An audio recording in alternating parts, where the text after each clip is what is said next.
तो आपके जो इंजीनियर्स हैं, डीवीएम जिसने किया हुआ है या आईटी में है कोई, बीबीए या एमएससी जो है, वो इस कैटेगरी में, साइंस कैटेगरी में आकर फाल करेंगे, क्योंकि उनके ये सब्जेक्ट क्लियर किए होते हैं, यूनिवर्सिटीज़ में ये पढ़े होते हैं, उनके कॉलेजेस में ये पढ़े होते हैं। मैथमेटिक्स इंजीनियर्स का हो गया, और इसी तरह बॉटनी, जोलॉजी जो है वो इनके डीवीएम वगैरह में, या जिन्होंने एमएससी की होती है उनका केमिस्ट्री या जो है फिजिक्स वो होता है। बीएससी में भी ये पढ़ते हैं जिनकी 4 साल की बीएससी है। तो आपके ये सारे लोग जो कंफ्यूज हैं वो इस कैटेगरी में फॉल करेंगे और वो अप्लाई कर सकते हैं। बिस्मिल्लाहिर्रहमानिर्रहीम, welcome to public service commission. दोस्तों, सिंध पब्लिक सर्विस कमीशन ने आज की डेट में फ्रेश वैकेंसियां अनाउंस की हैं, जिसमें सब्जेक्ट स्पेशलिस्ट हैं, सेकेंडरी स्कूल टीचर हैं, और इसके अलावा officer, research officer, senior veterinary officer, senior research officer, और इसके अलावा असिस्टेंट डायरेक्टर सोशल वेलफेयर और एनर्जी डिपार्टमेंट की जॉब्स अनाउंस हुई हैं। तो बहुत से लोग जो ज़्यादा परेशान हैं, क्योंकि बहुत सबसे ज़्यादा वैकेंसियाँ सेकेंडरी स्कूल टीचर, जिसको एसएसटी का नाम दिया गया है, तो ये वाजे कर दें कि इससे पहले इसका नाम एचएसटी होता था। तो ये वही पोस्ट हैं, ये सब्जेक्ट स्पेशलिस्ट की अलग से पोस्ट आई हैं, तो आप इसको उसके साथ कंफ्यूज ना करें। सबसे पहली बात तो ये। दूसरा सबसे बड़ा क्वेश्चन ये आ रहा था कि क्या जिनकी मुख्तलिफ डिग्रीज होती हैं, क्वालिफिकेशन, जैसे इंजीनियरिंग हो गई, या जिन्होंने डीवीएम किया हुआ है, या जिन्होंने आईटी में किया हुआ है, बीसीएस नहीं किया हुआ, या जो लोग जिनका बीबीए है या एमएससी है, तो वो क्या करेंगे, वो किस तरह से अप्लाई करेंगे, तो उसको हम क्लियर करेंगे कि वो एसएसटी में अप्लाई कर सकते हैं। अब किस तरह से कर सकते हैं, इसकी एक्सप्लेनेशन मैं आपको दूंगा, जो भी पॉलिसी है या जो एडवर्टाइजमेंट है उससे निकाल कर। तो वीडियो को मुकम्मल देखें, मैं आपको bit by bit, line by line सारी चीज़ें समझा रहा हूँ यहाँ पर।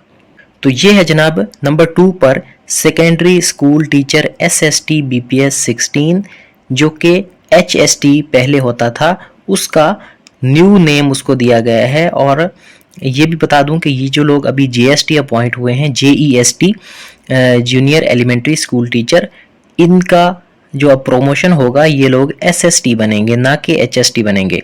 यानी थोड़ा सा नाम चेंज हुआ है, ग्रेड वही है।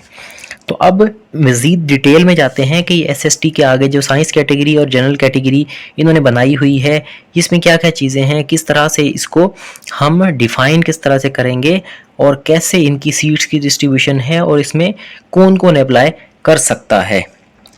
तो सबसे पहले मैं आपको एक बात बता दूं कि ये जो भी वीडियो मैं आपसे बातें कर रहा हूं, वो इस पॉलिसी के मुताबिक, और जो करंट पॉलिसी है, और इसके अलावा जो एडवर्टाइजमेंट में चीज़ें लिखी गई हैं और जो एक्सपर्ट्स बता रहे हैं उस हवाले से है। आगे जाके कोई चेंजेस आती हैं इंशाल्लाह, जैसे पहले लीनियंसी देते हैं, इस तरह से लीनियंसी देंगे और सब लोग इसमें अप्लाई कर पाएंगे। लेकिन करंटली जो इस एडवर्टाइजमेंट में है और जो पॉलिसी है, उस हिसाब से हम बात करेंगे। सबसे पहले हमारे पास कैटेगरी है साइंस कैटेगरी।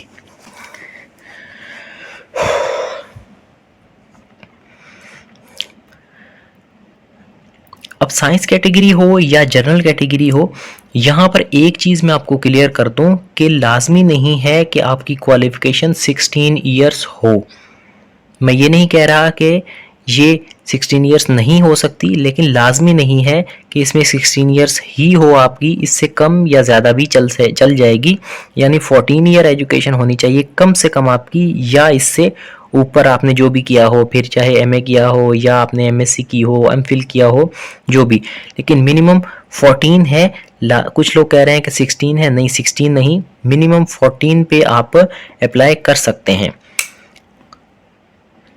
फिर दूसरी बात कि इसमें जो मार्क्स का कहा गया है कि मिनिमम 50% मार्क्स होने चाहिए, तो इससे नीचे वाले लोग भी, मेरा ये मशवरा है कि अप्लाई करने का जब तक टाइम है आप बिल्कुल देखें, तसल्ली करें और वो लोग अप्लाई कर दें, क्योंकि आगे जाके थोड़ी सी लीनियंसी मिल जाती है। जिस तरह से रिसेंटली टीचिंग की जॉब्स में हुआ, देखें किस तरह से क्राइटेरिया डाउन करते गए जब तक कि सीट्स कंप्लीटली ऑक्यूपाई नहीं होती। तो मेरा मशवरा यही है कि आप लोग, मिनिमम 500 का चालान है, तो एक नॉमिनल सी फीस है, आप इसमें अप्लाई कर दें तो बेहतर होगा आपके लिए। ठीक है, फिर आ गया एज का इशू। एज अभी दी हुई है 21 से 30 साल तक। तो अभी करंटली एज रिलैक्सेशन का जो नोटिफिकेशन था वो एक्सपायर हुआ है, दोबारा कोई नोटिफिकेशन नहीं आया, लेकिन आ जाएगा, उम्मीद यही है। तो एज रिलैक्सेशन वाले भी टेंशन ना लें। 30 ईयर से अगर आपकी ज़्यादा एज है तो आप इसमें फ़िलहाल अप्लाई कर दें, रिलैक्सेशन मिल जाएगी।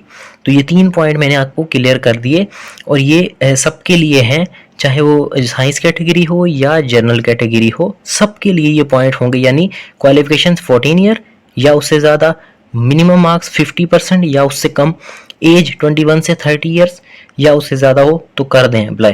ये तीनों पॉइंट सबके लिए हैं। अब इसकी एक्सप्लेनेशन मैं आपको देता हूँ। साइंस कैटेगरी में कौन कौन आता है, जनरल कैटेगरी में कौन कौन आता है, इंजीनियर्स कहाँ अप्लाई करेंगे, उनकी कहाँ गुंजाइश है, वो क्लियर करते हैं। तो अब साइंस कैटेगरी की बात करते हैं और जनरल कैटेगरी की बात करते हैं। ये जो साइड पर मैंने रेड पेन से जो रेड कलर में लिखे हुए हैं, ये इनकी सीट डिस्ट्रीब्यूशन है, ये बाद में आपको समझाता हूँ। तो पहले इसको थोड़ा सा जूम करके आपको क्वालिफिकेशन समझाऊं। तो जनाब BCS या BSc इसमें सबसे पहले लिखा हुआ है किस सब्जेक्ट्स में रिलेवेंट सब्जेक्ट नीचे दिया हुआ है कि रिलेवेंट सब्जेक्ट में ये होनी चाहिए। तो बहुत से लोग कंफ्यूज हैं कि BCS जो होता है वो 16 ईयर होता है, और पहले BSc जो है वो 2 साल की होती थी, अभी 4 साल की हो गई है। तो फिलहाल आपको इसको 14 ईयर्स एजुकेशन कंसीडर करें। जिसकी 2 साल की BSc है वो भी इसमें अप्लाई करे, और जिसका 4 साल का BCS है वो भी इसमें अप्लाई करे। ठीक है, ये तो क्लियर हो गया। लेकिन इसमें कन्फ्यूजन आ गई कि IT वाले अप्लाई करेंगे या नहीं, इंजीनियर करेंगे या नहीं, DVM वाला इसमें करेगा या नहीं, BBA वाला करेगा या नहीं, MSc वाला इसमें करेगा या नहीं।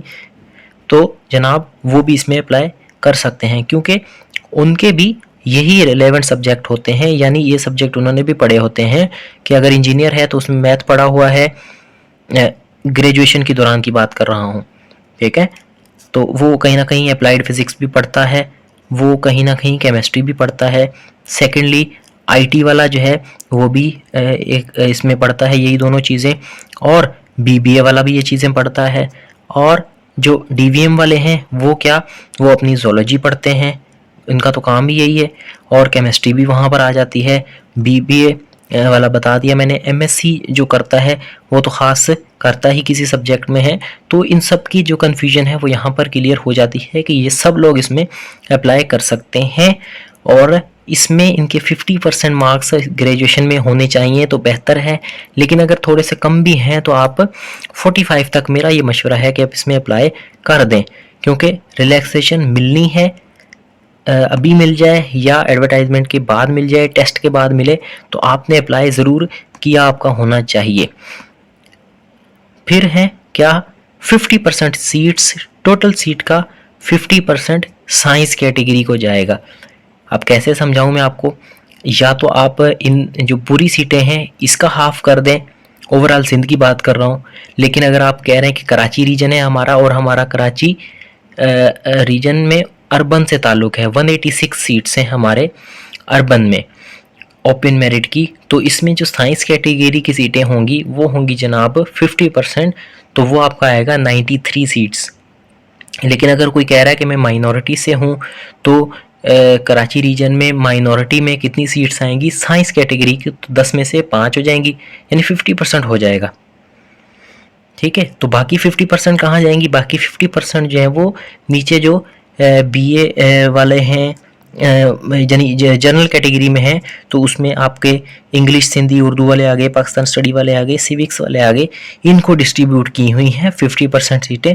तो उनमें से भी 3 कैटेगरीज बनाई हैं, उनको अभी एक्सप्लेन करते हैं।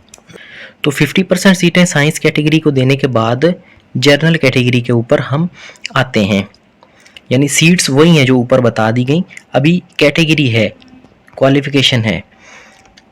जनरल कैटेगरी में सबसे पहले BA और BCom वाले आते हैं।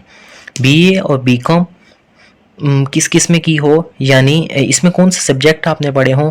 BA BCom वाले दोनों इंग्लिश पढ़ते हैं, BA वाले सिंधी भी पढ़ते हैं, BA वाले जो हिंदी मीडियम के होते हैं और जो उर्दू में करते हैं, तो ज़ाहिर है वो अपना उर्दू भी पढ़ते हैं। तो इसकी कितनी होंगी, 30% सीट्स होंगी।